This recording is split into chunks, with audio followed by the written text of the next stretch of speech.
চট্টগ্রামে মিরাসরাইয়ে টানা বৃষ্টি ও পাহাড়ি ঢলে নিম্নাঞ্চল প্লাবিত হয়েছে। এতে পানিবন্দী হয়ে দুর্বিষহ জীবনযাপন কাটাচ্ছে প্রায় ৫ শতাধিক পরিবার। উপজেলার বিভিন্ন এলাকায় পাকা আধা পাকা গ্রামীণ সড়ক ভেঙে গেছে। অনেক এলাকায় পুকুর ডুবে লক্ষাধিক টাকার মাছ চলে গেছে। মিরসরাই পৌরসভা, খৈরাছড়া, জেরাগঞ্জ ও করেরহাট ইউনিয়নের বিভিন্ন নিচু গ্রামে জলাবদ্ধতা সৃষ্টি হয়েছে।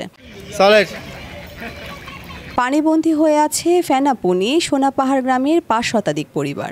এছাড়াও খৈরাছড়া ইউনিয়নের পূর্ব খৈরাছড়া গ্রামের ভ্যান্ডারপাড়া এলাকায় একটি কালভার্ট ভেঙে গিয়ে এতে চরম দুর্ভোগে পড়েছে এ এলাকার বাসিন্দারা। অনেক পরিবারের রান্নাঘরে পানি উঠে যাওয়ায় রান্নাবান্না বন্ধ রয়েছে বলে জানান এলাকাবাসীরা। দেখেন, ঘরে দুয়ারে সবগুলো একটা পানি উঠে আজকে ৪-৫ দিন এই হিসাবে পানি ডুবন্ত অবস্থা আছে। এই খের কুড়ে গরু আছে, এই গরু টানলে খের তো নাই, আর খের মানুষ বহুত আসান দিয়ে বুক করে। তার পানির কারণে স্কুলে যেতে পারতেছি। দেখা গেছে ফেনাপুনি ও খৈরাছড়া খালের পার্শ্ববর্তী হাট বাজারগুলোকে ঘিরে গড়ে উঠেছে শত শত অবৈধ দোকানপাট ও স্থাপনা। এগুলোর কারণে বিভিন্ন খালে পানি প্রবাহে বিঘ্ন ঘটে।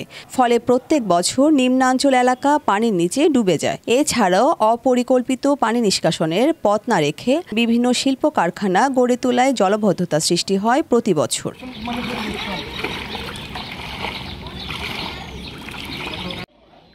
মিরসরাই প্রতিনিধি শিহাবুদ্দিন শিবলুর পাঠানো তথ্যচিত্রে বর্ণিশা চৌধুরী, বাংলাধারা, চট্টগ্রাম।